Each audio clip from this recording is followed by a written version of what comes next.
Nababwira rero abakongomani nanone hambonye basaze bongeye kuvuza induru kubera ko Masadi Bolos inyuma y'ibyo byose noneho yakoreye Kongo yanahuye na ambasaderi Jean Patrick Olivier Nduhungirehe minisitiri w'ububanyi n'amahanga w'u Rwanda bagirana ibiganiro biba successful. U Rwanda rurabyishimira na Olivier Nduhungirehe arabyishimira na Masadi Bolos arabyishimira. Ako nako karongeye karagaruka kababaza abakongomani.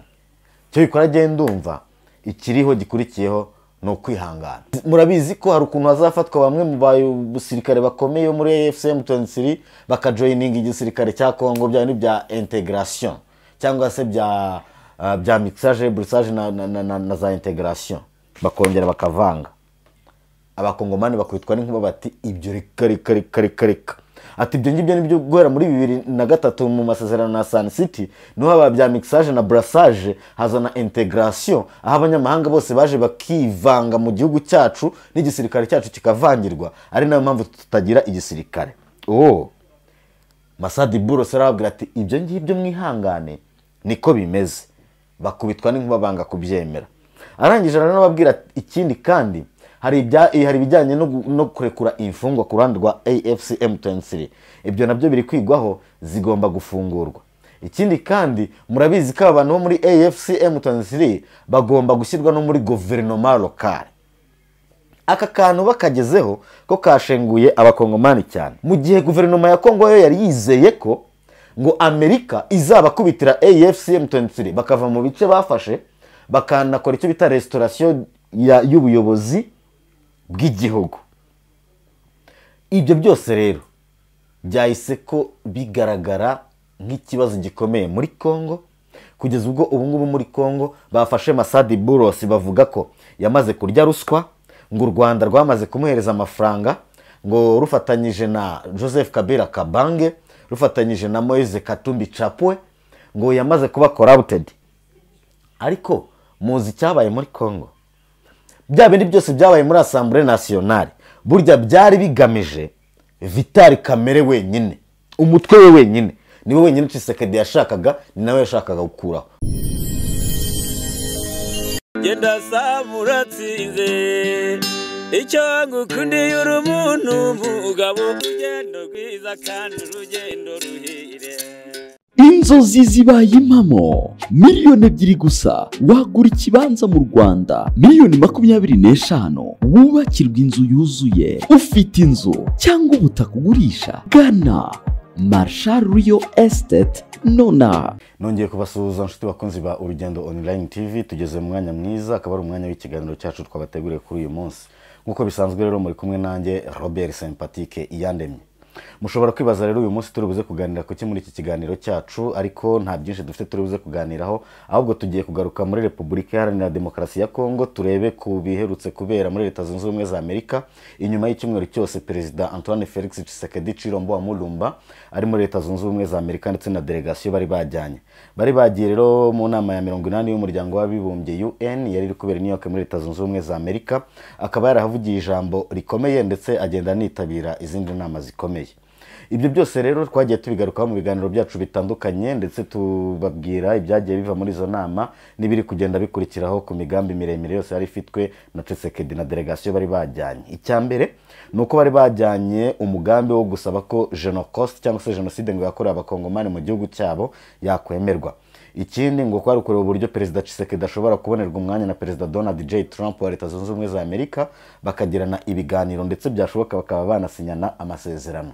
Ibyo byose rero ntabwo byabaye, ahubwo icyabayeho Tshisekedi yitabiriye inama nyinshi zigiye zitandukanye yari yatumiwemo anahura n'abantu benshi batandukanye, ariko birangira mu by'ukuri icyo abakongomani bari bamwitezeho kijyanye no gusinya amasezerano atandukanye no kurangiza ibibazo byinshi biri muri Kongo bikemutse. Bari bagiye rero muri Amerika biteze ko, ngira ngo murabizi hari abakongomani basanzwe batuye muri Leta Zunze Ubumwe za Amerika, hari delegation ya guverinoma ya Kinshasa yari yabanje kugera muri Amerika aho bagombaga kwakira Perezida Tshisekedi ndetse bakanakora n'ibindi bikorwa bigaragaza ko Tshisekedi hari kandi bakagerageza no kubivuga cyane kugira ngo bakangurire Trump kumva ko na Tshisekedi ari mu baperezida bakomeye bari muri Leta Zunze Ubumwe za Amerika akaba yamuhereza umwanya bakaganira. Ibyo rero siko byagenze.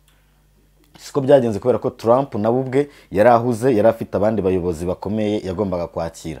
Ni nayo mpamvu mu biganiro bitandukanye tumaze iminsi tubagezaho nanabagejejeho ikiganiro kibabwira uburyo Tshisekedi we amaze kubona ko ibintu bitoroshye yagiye agerageza no kureba ukundi kuntu yabikora, ariko byose biranga. Inyuma yo kwanga rero byaje kugenda biti, ubu ngubu havutse ikibazo gikomeye.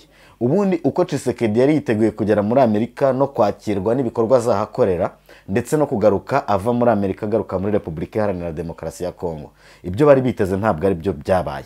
Icya mbere, mu kugera muri Leta Zunze Ubumwe za Amerika basanze Washington ifite agenda nini cyane ku buryo itari kubonera umwanya abakongomani nk'uko babitekerezaga cyangwa se babyibwiraga. Icya mbere bo babyinnye imbere y'umuziki kuko bavugaga ko ngo Kongo ari igihugu gikize cyane, gifite amabuye yose y'agaciro akenewe isi yose ishaka, by'umwihariko Leta Zunze Ubumwe za Amerika. Bakavuga ngo rero mu bihugu byose bizajya muri Amerika, Kongo nayo ni kimwe mu bihugu bikomeye cyane ku buryo Perezida wa Leta Zunze Ubumwe za Amerika Donald Trump atajijinganya mu kuba yahura na Tshisekedi. Abakongomani rero bageze muri Amerika bakubiswe n'inkuba kuko ntabwo ariko byagenze. Basanze atari ko bimeze, basanga atari nako bigomba kuza kurangira, basanga muri Amerika hari agenda nini cyane ndetse no kwideplasa. Nongere mbabwire ko bari i New York kandi Trump wakorera Washington.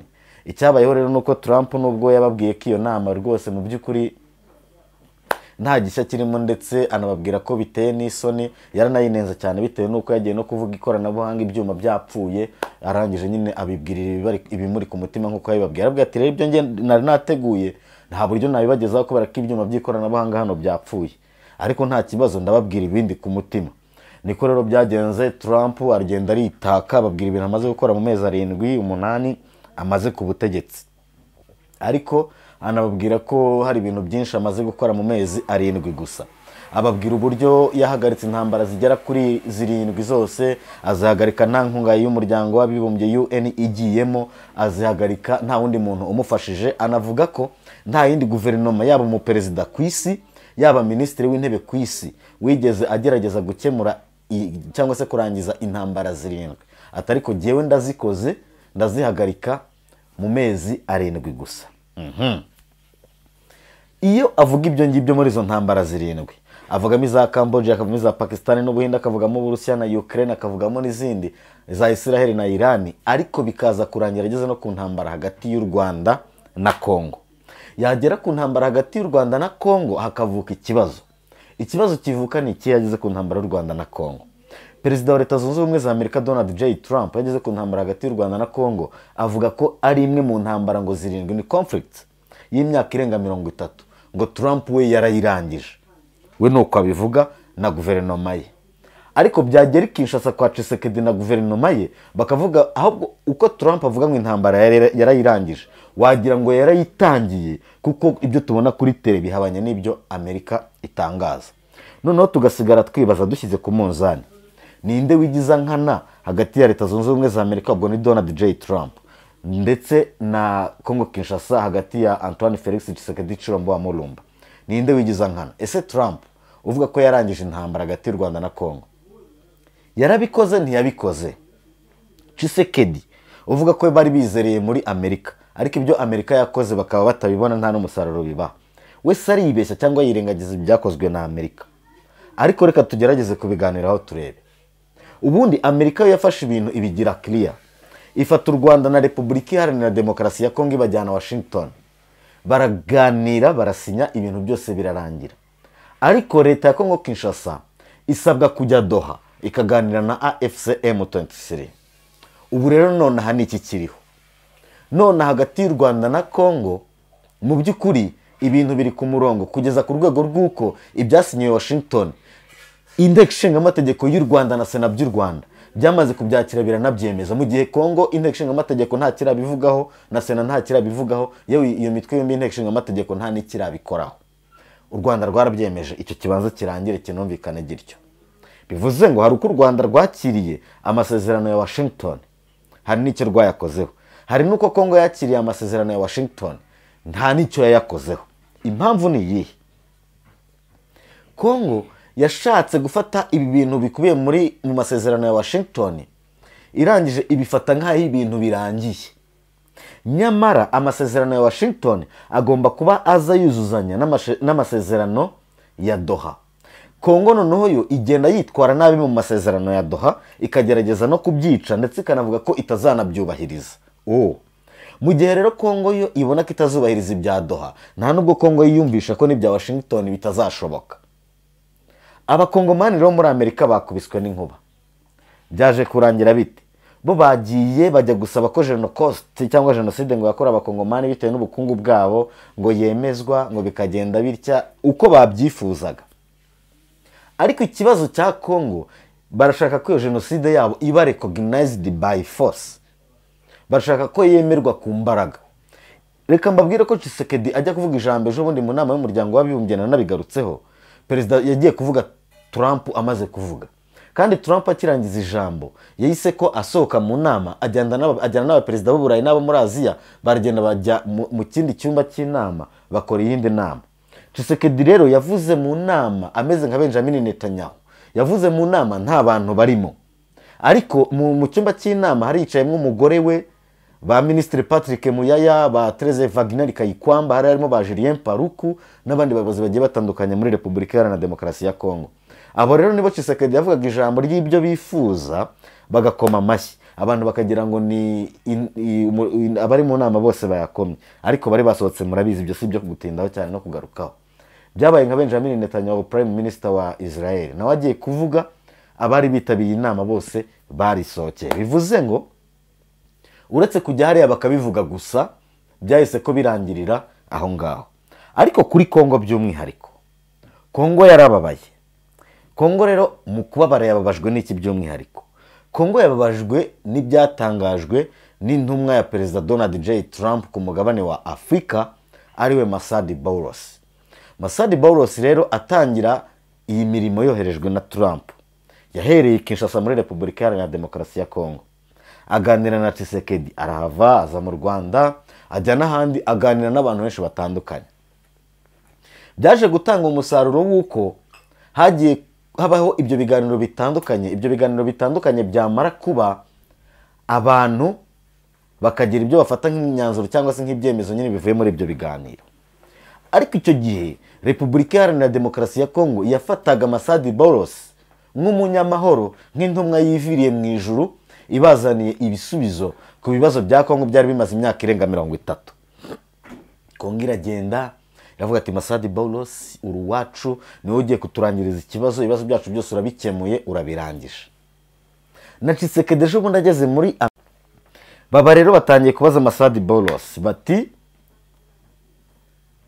accord ya Washington hagati y'u Rwanda na Kongo, accord déclaration de principe hagati ya Kongo Kinshasa na AFC M23. Barongera baramubaza bati uguhura kwa Tshisekedi na Perezida Paul Kagame muri Leta Zunze Ubumwe za Amerika nyuma yo gusinya amasezerano ya Washington mu kwezi kwa gatandatu, ubu ngubu bimeze bite n'iki kijya mbere? Masadi Boulos yatunguye abakongomani kugeza uyu munota turi kuvugana. Abakongomani bamaze kwiheba kandi bari bazi ko bagiye gucyura ibisubizo byose babikuye USA muri Amerika i New York. Muti byagenze bite?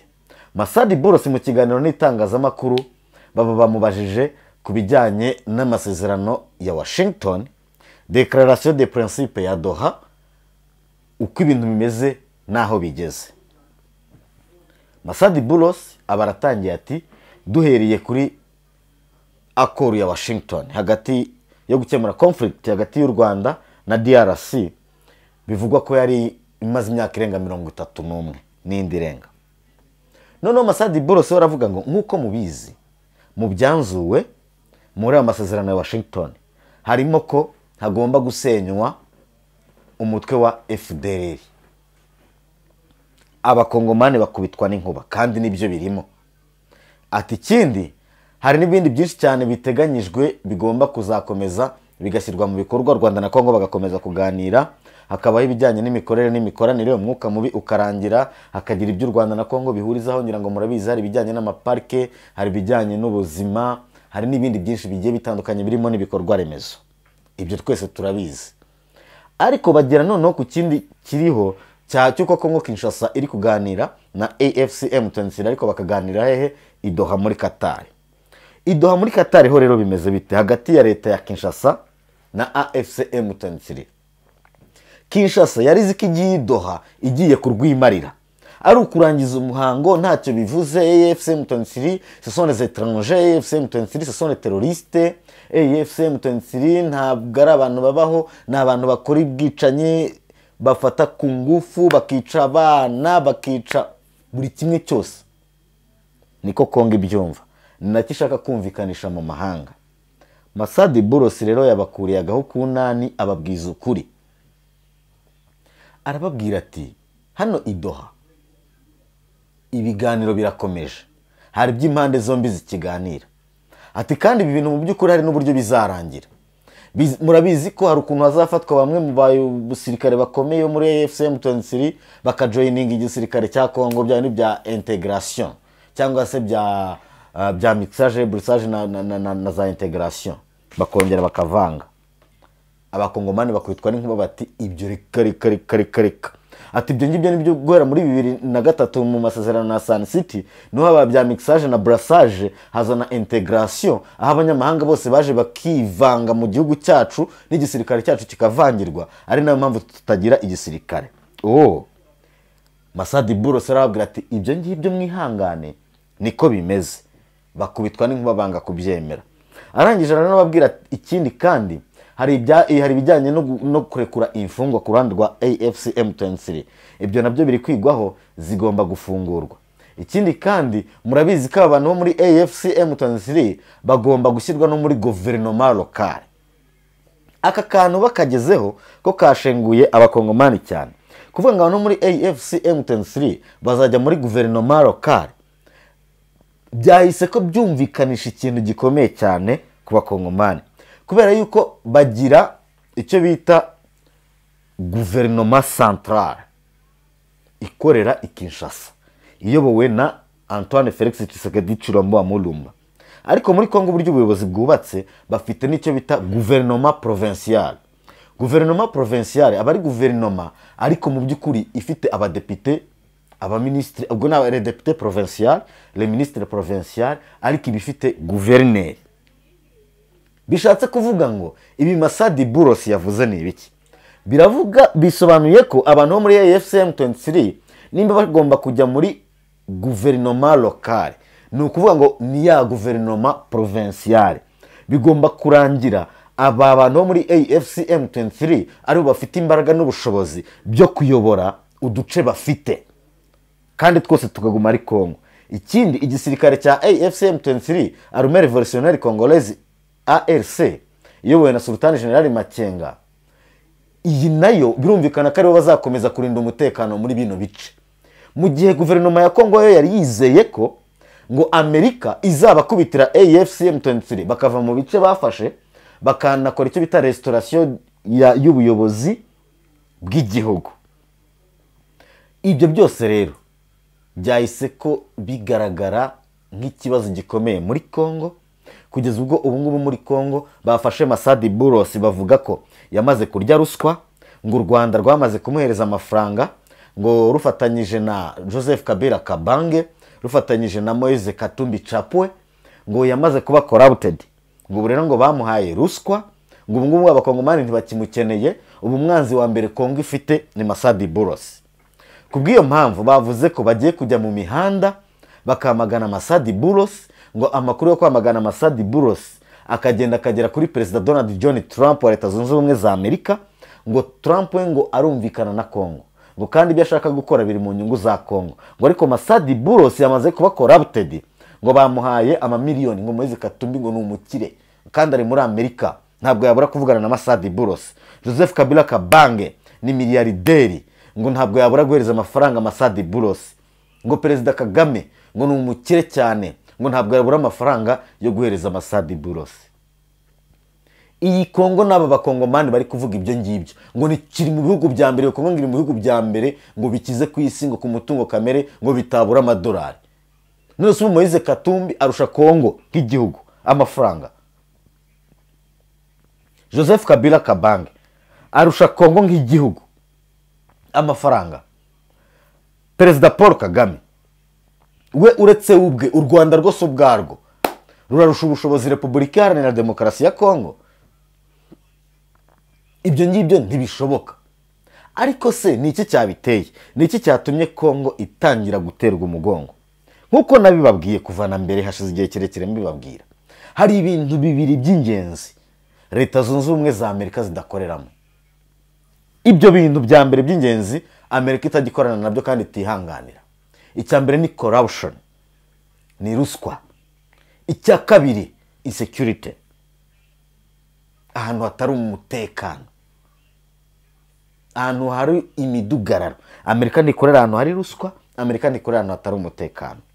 Nyamara CIA yamaze kuvumbura ko perezida wa Repubulika Iharanira Demokarasi ya Kongo Antoine Felix Tshisekedi Tshilombo mu myaka 6-7 amaze ku butegetsi yonyine amaze kugira miliyari 16 mu madolari ya Leta Zunze Ubumwe za Amerika amaze kubitsa za Katari n'ahandi hagiye hatandukanye. CIA yamaze kuvumbura rero icyo kintu cy'izo miliyari 16, bahita ko batangira gufata Tshisekedi nawe nk'umuryi wa ruswa, nk'igisambo. Ari nayo mpamvu Amerika ikimara kwinjira muri iyi deal hagati yayo na Repubulika Iharanira Demokarasi ya Kongo, byavugwaga ko nyuma y'ibyumweru 2 gusa, nyuma y'itariki 27 z'ukwezi kwa gatandatu, bamaze gusinya aya masezerano ya Washington, byavugwaga ko perezida wa Leta Zunze Ubumwe za Amerika Donald J. Trump azakira muri Oval Office, White House, azakira perezida wa Repubulika y'u Rwanda nyakubahwa perezida Paul Kagame ndetse na Tshilombo wa Kongo. Ariko nimutekereze kuva mu kwezi kwa gatandatu tugiye kwinjira mu kwezi kwa 10, icyo kintu ntabwo kiraba. None abakongomani babajije Masadi Bulos, ese ko hashize igihe kirekire bivugwa ko perezida Paul Kagame w'u Rwanda na Tshisekedi wa Kongo bagomba guhurira Washington muri Oval Office bakaganira na Trump bakanagira amasezerano basinya, bimeze bite, bihagaze? Ibi nabyo byateje ikibazo kubera iki? Abakongomani babyinnye imbere y'umuziki. Trump yarazaga akivugira ngo nahagaritse intambara y'u Rwanda na Kongo n'ibindi ngo mu byumweru 2 gusa ngo ba perezida babiri w'u Rwanda na Kongo barabari Washington muri Leta Zunze Ubumwe za Amerika. Ariko reka mbibutse, hari abagize Kongere ya Leta Zunze Ubumwe za Amerika bandikiye Trump bamubwira ko aya masezerano ya Washington yabaye hagati y'u Rwanda na Kongo bigizwemo uruhare n'umuhuza ari we Leta Zunze Ubumwe za Amerika, ko aya masezerano ku ruhande rwa Kongo ataciye mu mucyo, ko bidasobanutse, ko bitanumvikana. Banabwira Trump ko atigeze abinyuza mu nteko ishinga amategeko ngo ibihereze umugisha, ko nta n'abaturage ba Amerika babifiteho amakuru. Basaba Trump ko agomba kubanza akabinyuza mu nteko. Icyo kiragenda kirongera gisubiza ibintu irudubi, bamera nkaho batangiye, biba bibi cyane. Icyo ngicyo kivaho, abantu barakihorera. Trump akomeza kugenda yumva andi makuru. Muri Kongo ruswa niyo yigendera, muri Kongo umutekano muke. Ariko Kongo ni nk'icyana cy'inyoni kigenda kirizariza, kitazi ibyo kiri mu cyari. Kongo iragenda yirizariza yizeye ko ngo Amerika igiye kuza igakemura byose. Amerika ngo bavuganye na Eric Prince wamye ari umuyobozi wa Blackwater ngo bazazana abasirikare b'abacancuro, nubwo nabo ubwabo abamaze kuza bamaze kubagerera Abanyakolombia. M23 yarabisha abandi yabafashe nk'iminyago barabafite, mu gihe gitoya muzabyumva cyangwa se bazanababereka. Ibyo byose rero ntacyo byafashije Tshisekedi. None iperereza rya Amerika biciye muri CIA na za FBI bakomeza kwitegereza uwo muntu witwa Tshisekedi, basanga nawe ubwe ntasobanutse, ntanakeye neza mu mutwe, nawe ubwe ntiyumva ibyarimo. Barangije bamusinyisha amasezerano hagati ya Kongo n'u Rwanda, kugezana n'uyu munota Tshisekedi yanze kuyumva, n'abakongomani bose banze kubyumva. Nyamara batesheje agaciro ibya Doha, kandi ari byo bigomba kurangiza byuzuzanyije cyangwa se byuzuza ibya Washington, noneho bikaza byuzuye. Kubera ko rero ibya Doha babiciye amazi, niko kunanirwa kwa Kongo. Ni nako Masadi Bulos avuga ntibamwumve, none birangiye bamwanze ngo bagiye kujya mu mihanda, ngo niyongera kuvuga ngo nk'ibyo yatangaje ngo kiraza kuba ikibazo. Ubundi se Kongo irifuza iki? Ubu none Kongo yahinduye imivuno yose yari ifite. Ubu Kongo isigaranye umuvuno umwe uvuga ngo n'iby'abahuza tubivuyemo. Ubu twebwe umuntu tugomba gukorana nawe ni umuntu umwe, ni umuntu wenyine uri kwemera ko muri Kongo habaye jenoside. Babajije Masadi Bulos, muri Kongo habaye jenoside? Masadi Bulos arabwira ngo birashoboka ko iyo ngiye yaba ari terme technique iri gukoreshwa na Tshisekedi ndetse na guverinoma ya Kongo Kinshasa. Terme technique bavuga ko ngo habaye jenoside cyangwa genocoste. Ati twebwe ikizwi kiriho ni jenoside yakorewe abatutsi mu Rwanda n'aba FDLR bayikoze Kongo igomba kurwanya.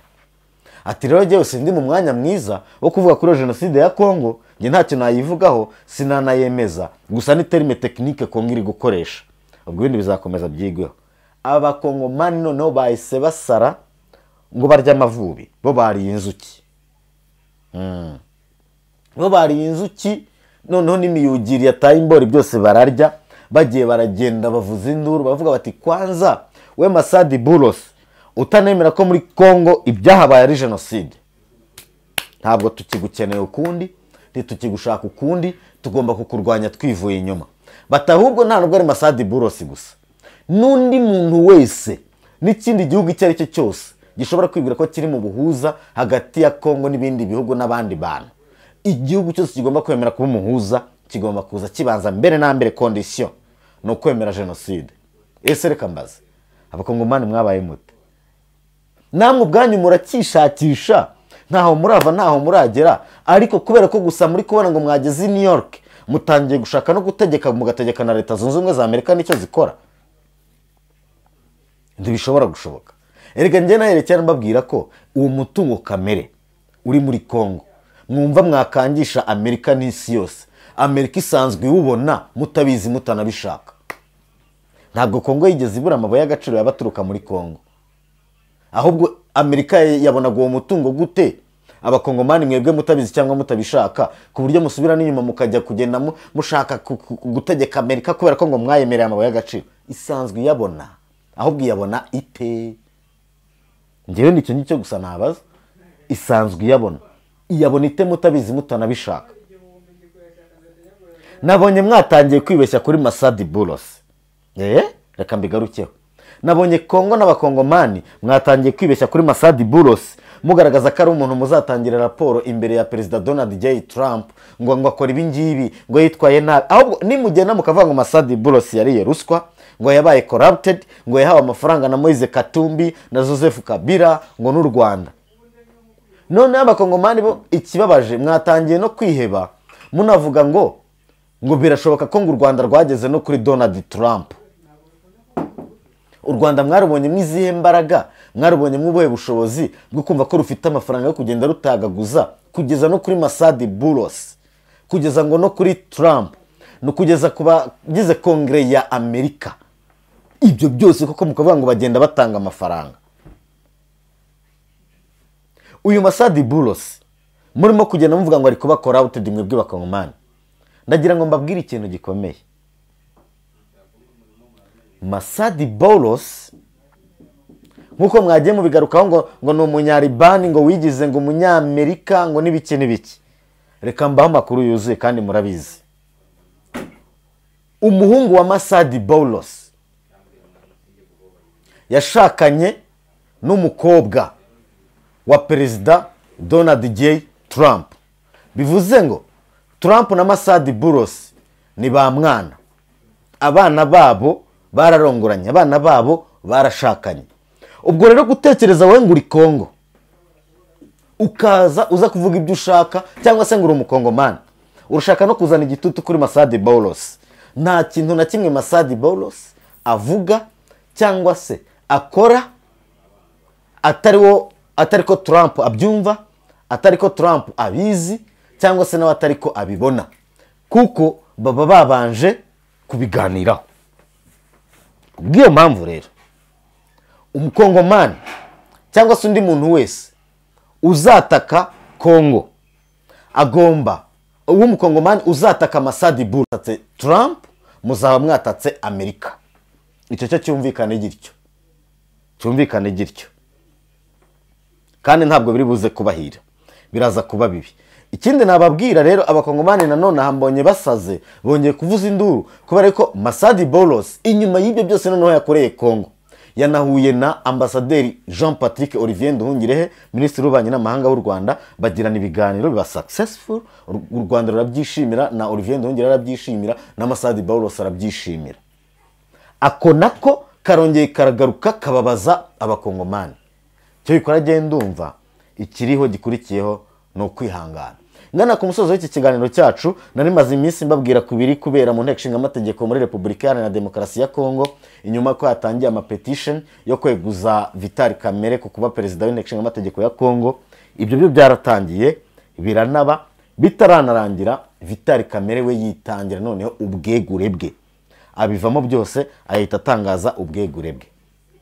Ariko muzi cyabaye muri Kongo, bya bindi byose byabaye muri Assemblée Nationale, burya byari bigamije Vital Kamerhe wenyine, umutwe we wenyine, niwe wenyine Tshisekedi yashakaga, ni nawe yashakaga gukuraho. Muzi impamvu? Ubundi uko itegeko nshinga rya Kongo rivuga ko nimba perezida w'inteko ishinga amategeko muri Repubulika Iharanira Demokarasi ya Kongo yegujwe, n'abandi bose bari bagize komite ye bahita ko begura bakajyana nawe. Ariko noneho Vital Kamerhe amaze kwegura, nizo petition zibaze kurenga 260 n'imisago, agahitamo kwegura ku bushake bwe mu rwego rwo kurinda izina rye n'ibikorwa bye yakoze muri Kongo, nubwo yateshejwe agaciro na n'uwakiri guteshwa agaciro. We yifuzaga ko ibintu bigenda neza, ariko ntabwo ariko birangiye. Ahubwo birangiye abo bari kumwe bose muri komisiyo yashyizweho ibababariye, irababwira ati ntacyo mwebwe mwakomeza umurimo, ariko Vital Kamerhe we yagiye. Ibyo byose leta bigaragaza ko ni Vital Kamerhe wenyine wari ugambiriwe. Bihita bisobanuka kubera iki yiswe umuteretere, yiswe ko inkomoko ye ngo ni umunyarwanda winjiriye muri Kongo i Burundi, ariko ngo akajya abeshya ko avuka muri Repubulika Iharanira Demokarasi ya Kongo hariya muri za Walungu muri Sud Kivu. Ubwo rero birangiye ari we wenyine, abandi komisiyo y'abadepite rero yarashyizweho yamaze kubagira abadepite ngo bakomeze akazi mu nteko ishinga amategeko, gusa Vital Kamerhe we agende. Nuko rero birangiye, nubwo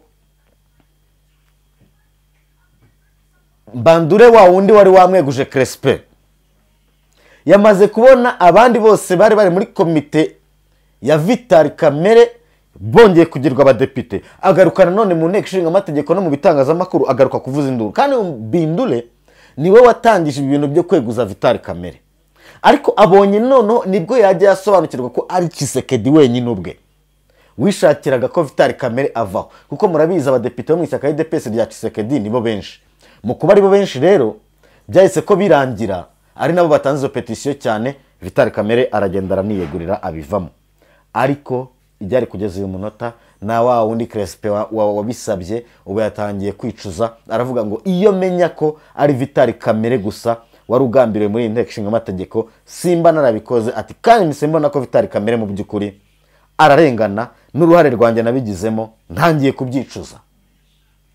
Bitangiye rero batakiri kubyumva kimwe, batangiye gusubiranamo. Ubwo turategereza turebe amaherezo yabyo byose. Reka mbashimire cyane inshuti bakunzi ba Urugendo Online TV, tugeze ku musozo w'ikiganiro cyacu. Ibiganiro byacu nakagaruka, reka mbashimire cyane, mbifuriza gukomeza gukurikira ibiganiro byacu. Kora subscribe, like, comment na share, uraba uduteye inkunga ikomeye cyane. Ngewe nari Robert Sympathique Iyandemye nk'ibisanzwe. Mukomeze mugire ibihe byiza, nawapenda sana, asante sana.